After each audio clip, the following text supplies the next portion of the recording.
Во првата половина од ноември годинава, полициските службеници регистрирале вкупно 10.210 сообраќајни прекршоци низ земјава.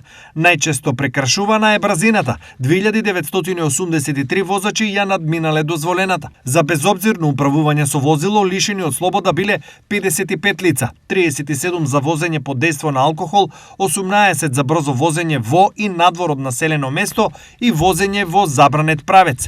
Евидентирани се и 2717 прекршоци за неправилно паркирање, 1039 за возење без дозвола и 300 за возење под дејство на алкохол.